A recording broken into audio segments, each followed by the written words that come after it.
Ação. Está tudo bem? Silêncio. E pronto. Olá, Isa. Bom dia, Miguel. Ai. Xovieira, por favor, agora sente-se, descansa um bocadinho, aproveite.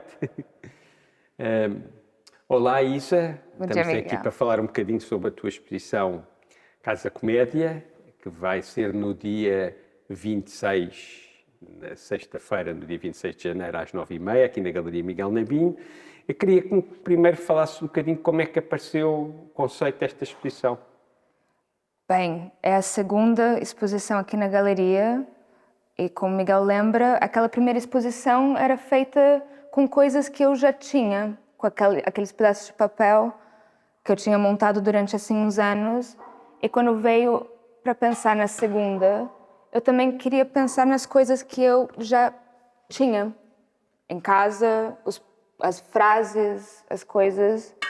Eu comecei a pensar bastante, naquilo que havia na Baixa, onde eu moro, que eu usava bastante para fazer presentes para as pessoas, para dar assim ofertas. E havia, sobretudo, os carimbos que se fazem na Franco, a gravação que é feita em qualquer tipo de metal, o bordado que eu faço em casa com as linhas que são da retrosaria de lá.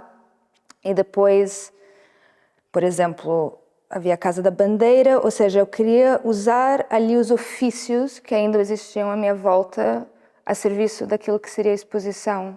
E depois aquilo acabou por ser um puzzle a tentar montar os objetos que eu queria fazer, as frases que me interessavam e o processo que existia ali no bairro. E daí eu fui montando, a tentar pensar numas coisas que tinham marcado ou ficado comigo da vida. E começou logo com uma coisa que eu vi quando eu estava no arquivo do Met Opera, que era uma peça de cenário do Pagliacci, eu acho, da ópera, que era uma bandeira que dizia comédia, no italiano original. Isso é mesmo no Met Opera em Nova Iorque? É mesmo pronto. no arquivo, Ok. ou seja, eles tiraram ali um prop para cobrir uma arrumação que estava mal arrumada e todos os dias quando eu andava lá a fazer a pesquisa, eu me dava com esse pano do comédia que eu comecei a ficar obcecada com o pano da comédia. E é o que deu o título da exposição, que era Casa Comédia, ou seja, a casa que é uma loja e a casa que também é uma casa e a casa que são as casas das palavras, como eu pensava. Depois. Então, mas já que temos aqui a palavra comédia, qual é o sentido da palavra comédia para ti? Tem mais a ver com a questão do absurdo? Tem a ver mais com a parte imediata do fazer rir? Como é que tu olhas para a palavra comédia, sendo as palavras tão importantes no teu trabalho? É curioso, eu lembro que uma vez havia um suplemento do jornal The Guardian sobre filmes e aquilo era, toda semana havia uma lista dos melhores filmes e calhou naquela semana ser os melhores filmes da comédia de sempre. E quando eu comecei a ler aquilo, um por um, eram todos os meus filmes favoritos. Eu lembro que eu acho que eu tinha 21 anos na altura e eu pensei, bem, se calhar eu gosto mesmo só de comédias. E eu comecei a investir mais naquilo. A palavra comédia em si, escrita desse jeito, me lembra muito a comédia dell'arte, que era uma coisa que aprendemos, claro, na escola. Era uma questão de arquétipos, de personagens, de performances. Uma coisa também que não havia muito guião. Era sempre mais ou menos improvisada. Ou seja, também tinha esse lado que era um lado de improvisação que me pensava bastante. E também, lá está, uma palavra que nessa versão também se divide muito bem. Tem o com, tem o mi, tem o dia, tem a média, tem o co, que faz parte, um bocado. Então mostra-me lá mais coisas aí que estão na origem do Vamos trabalho. ver. Aqui, ou seja, isso foram todos os papeizinhos que eu fui colecionando e depois tentei recriar numa ordem qualquer. Essa aqui é um screenshot de outra coisa que foi essencial. Isto é o Buster Keaton? É o Buster Keaton, um filme chamado The Scarecrow. E aquilo foi uma coisa que eu vi em Paris, numa exposição sobre still lives, que era um clipe desse curta, onde os dois estão a montar uma mesa. Aquilo começa com uma frase que diz Every room in this house is in one room. E todos os objetos na casa têm uma dupla função, ou seja, o tocador de discos também é um forno, o sofá também é uma banheira, o frigorífico também é uma estante de livros. E daí, na hora em que eles estão a montar a mesa, estão todos os pratos colados na mesa e depois descem todos os adendos que são o sal, a pimenta, o guardanapo, e eles ficam a usar aquilo num balé. E depois, no final do almoço, tira-se tudo, eles levantam o topo da mesa, colocam-a contra a parede, usam um esguichador para limpar os pratos que continuam colados, e depois, isso é bem no final, onde eles pegam assim uma corda, viram a mesa para o outro lado, e depois diz, "What is home without a mother?" E eu lembro quando eu vi isso, eu falei, oh my God. Eu estava claramente a olhar para a frase e o que é esta frase... Me lembrou uma piada sobre a psicanálise, que é uma piada que vai... do you know what a Freudian slip is? E daí diz what? It's when you say one thing but you mean a mother. I mean another. E quando eu vi What is Home Without a Mother, eu pensei What is Home Without Another? Que deu luz a essa mesa inteira, essa peça, que é o We Have to Stay Here, onde a ideia era gravar, no fundo, esses Freudian slips que são invisíveis, ou seja, são palavras que têm o mesmo som, mas que têm sentidos diferentes. Eu, uma vez na terapia, estava a falar sobre o tempo e a sensação que não havia nunca tempo suficiente, e ela disse, there's still time. Eu falei, still time or still time? Or still time? S-T-E-E-L, S-T-I-L-L, S-T-E-A-L. E, na verdade, essa mesa inteira é o still time. E as frases que estão gravadas primeiro, as bandejas aparecem por causa do steel, é? Sim, é o steel, e depois também era um material que eu queria trabalhar mesmo, ou seja, eu estou muito acostumada com os pratos que são ou em cerâmica ou que fosse, e essas bandejas, essas travessas são uma coisa que remetem muito à vida em Portugal, as tascas. Há uma foto maravilhosa no final do ano que era uma mesa de tasca ali na Graça que estava toda vazia, só restavam as travessas, já sem comida, e há uma coisa de divisão, ou seja, essas travessas e esses pratos são umas coisas sempre de partilha, que eu acho que é menos isolante do que o prato por si só. Ok. E as palavras como é que aparecem? As palavras, eu comecei todas essas... Foi numa sebenta que tu vais escrevendo? Eu vou escrevendo. Eu estava a ouvir uma palestra sobre a atenção, attention, de um escritor chamado Adam Phillips, e ele começou a falar sobre como o fato, aquilo que ele chama de attention seeking, estamos naquilo que prestamos atenção, na atenção que pagamos às coisas, é a coisa mais importante que fazemos. E alguns aqui tem um bloquinho, que é tudo que eu fui vendo, pensando sobre o attention.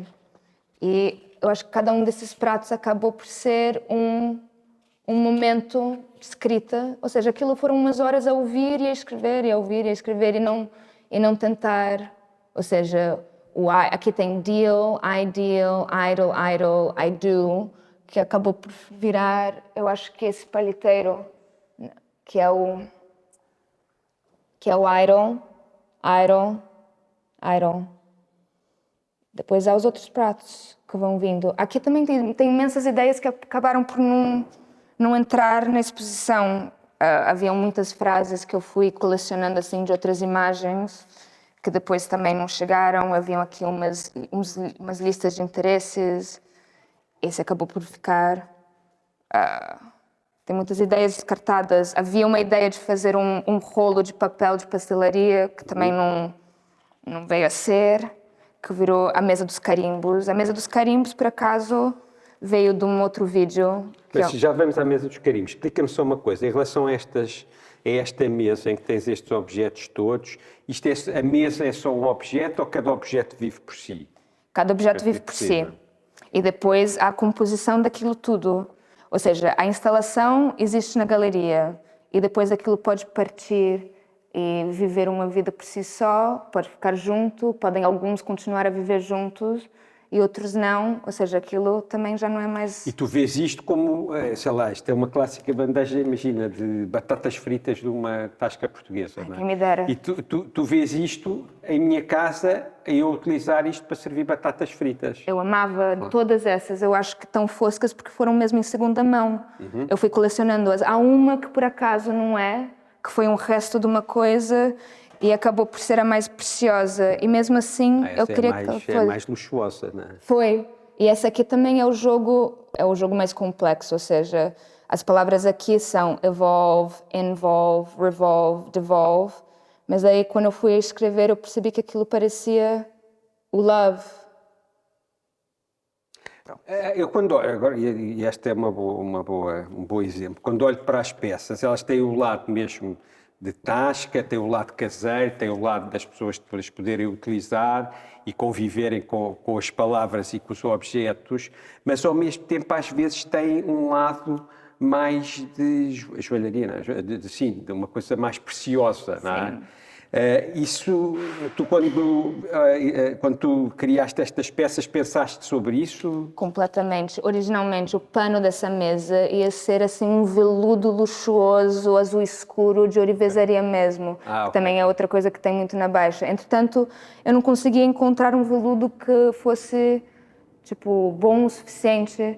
E o que acabou por ser... Aqui houveram muitos acasos, ideias originais que depois foram... recompostas por aquilo que me foi oferecido e não foi aquilo que eu fui à procura. Ou seja, quem me ofereceu esse pano no final, e o que ficou aqui, foi o homem que me vendeu a bancada que está aqui por baixo. Ou seja, aqui uma bancada de feira que eu fui até Trofa à procura, porque eu sabia que era um objeto de culto na Feira da Ladra e havia só um senhor que aquilo vendia. E quando eu cheguei lá, ele foi tão simpático, e ele também faz paraçóis e toldos, e me deu esse bocado. E pareceu ridículo eu estar a tentar criar aqui uma coisa do luxo, não é? Ou da ourivesaria, quando de fato me deram um impermeável de proteção. Então aquilo calhou. Melhor do que o luxo. Claro. Afinal. Aí é o lado um bocadinho político a funcionar ao mesmo tempo. Claro. Olha, outra coisa, falemos agora um bocadinho sobre os carimbos, que não estão aqui, como é que os carimbos aparecem. Nós temos uma mesa que não está a ser vista, que está à minha frente, Sim. que tem a dimensão desta e que tem um papel de cenário, acho eu, não é? Sim. Que forra a mesa e onde está um objeto que alberga não sei quantos carimbos, não sei se são 20, são 30, que tem carimbos. Tem carimbos. Tem carimbos. E as pessoas vão poder utilizá-los para estampá-los no papel de cenário. Na mesa. Como é que aparece porquê é que aparece esta peça e como é que tu a vês? O carimbo começa em duas partes. Primeiro foi uma coleção de pegas de carimbos antigas, ou seja, sempre que eu ia à feira, assim que eu via uma pega em madeira com aquele botãozinho que é em latão, eu comprava-o já. Já percebi que aquilo é sempre entre 2 e os 3 euros, porque aquilo não se acha já na... Não te interessava o que estava para carimbar? Era Não. só a peça ou o objeto? Era o peça. Entretanto, agora já passou a interessar mais, como eu tive que tirar todas as pegas das bases. As bases estão lá em casa à espera de uma outra situação. À espera de uma oportunidade. Sim. Mas então, fui colecionando aquelas peças e depois ali virou o jogo do que seriam os carimbos em si. Lá tá, eu tinha a ideia do papel de pastelaria, tinha aquelas frases encontradas que são assim das fotos. Eu dei ali umas voltas acerca do que poderia ser até eu me lembrar de uma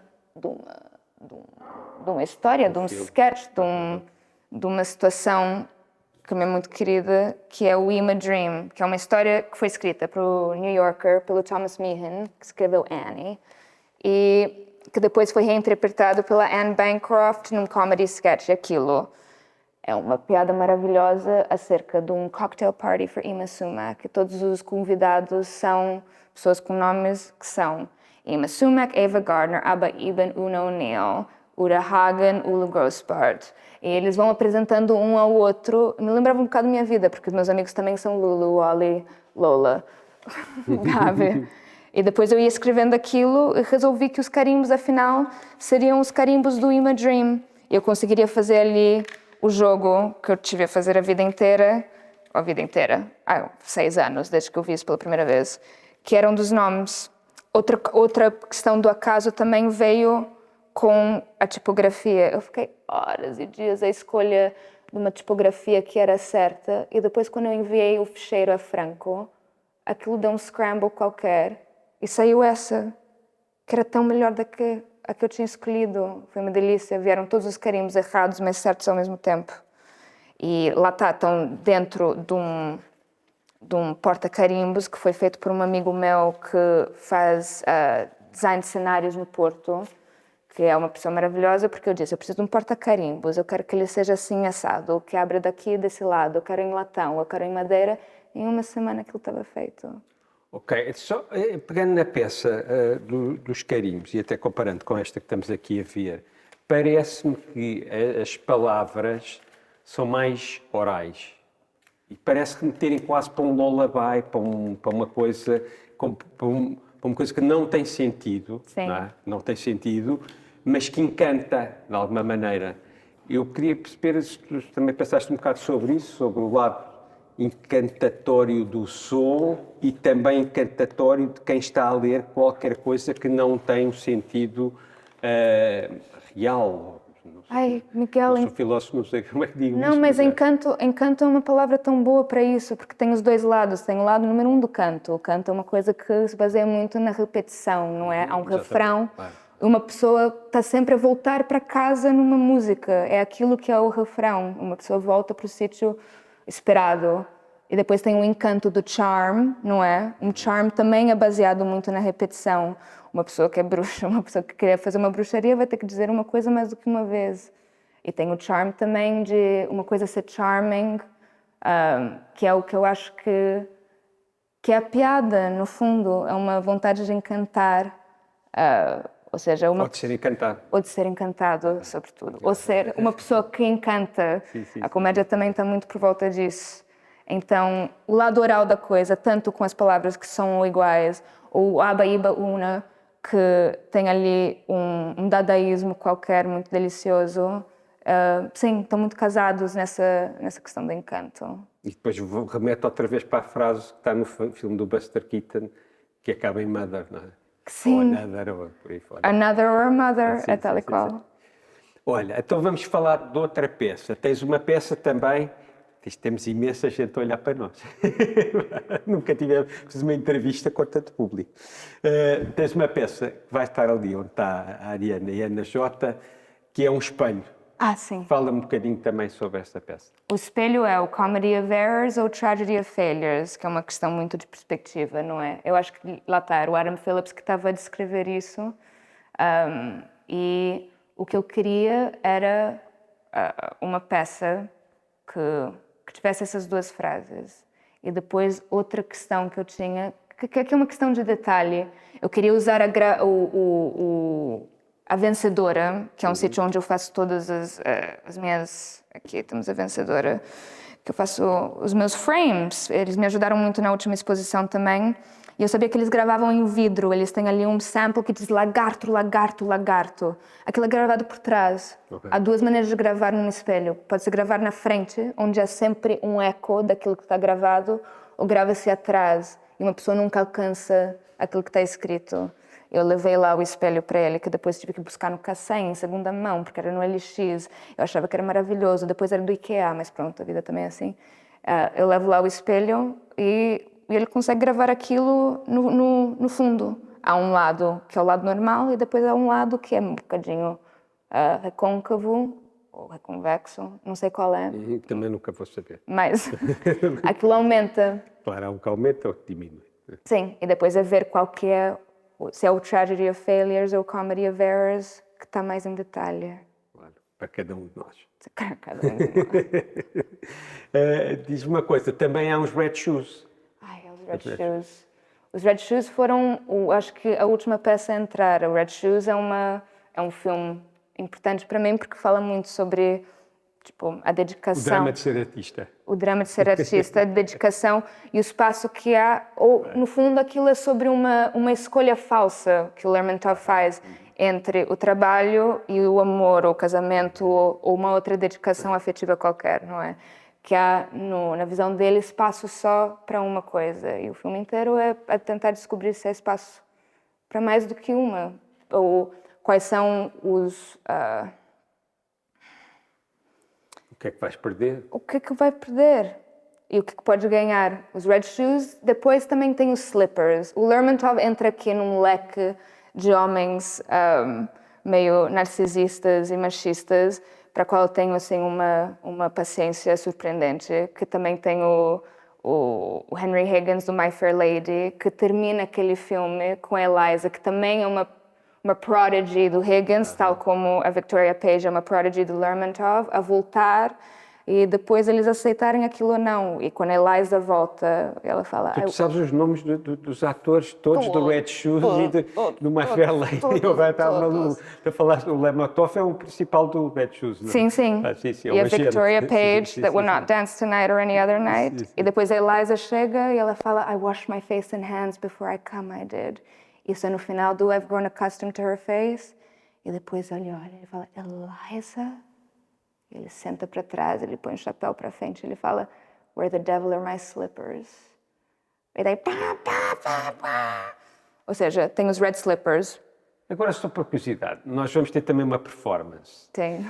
Nós, nessa altura, temos de terminar, a coisa está, para estar a ser maravilhosa a conversa, mas há aqui uma coisa que estava-te a ouvir, não é? Tu fazes o dubbing e vai haver uma coisa qualquer relacionada com dubbing e com os telefones na inauguração. Sim. Porquê é que tu nunca usas a tua voz? Tu agora estavas a falar. Sim. E tu ou és igual ou melhor às pessoas de quem tu te aproprias do dubbing. Porquê é que não usas a tua voz? Isso é uma ótima pergunta. Olha, há um grande trauma de 1993, que foi a primeira vez que eu ouvi minha própria voz numa cassete, que foi uma coisa que eu nunca superarei. A voz não era minha. Há uma alienação muito forte entre aquilo que eu ouço e aquilo que eu sou, não é? E o dubbing também é uma maneira de não ter que enfrentar isso. Mas, por outro lado, não sei dizer. O dubbing é uma coisa que calhou porque lá estava. É uma coisa muito encantadora de parecer ser a minha voz e não ser, e ter o timing certo. Aquele encanto inteiro desaparece se só sou eu a fazer uma interpretação. Mas quem sabe? Então, quem sabe, mas não é quem sabe, venham todos, vamos olhar para cima agora e vamos dizer às pessoas todas para virem na sexta-feira, dia 26, às 9h30 da noite, costuma ser às 10, mas desta vez, para irmos para a cama mais cedo, é às 9h30 da noite, na Galeria Miguel Nabinho, a exposição Casa Comédia da Isa Toledo, não percam. Beijinho. Pronto, pá,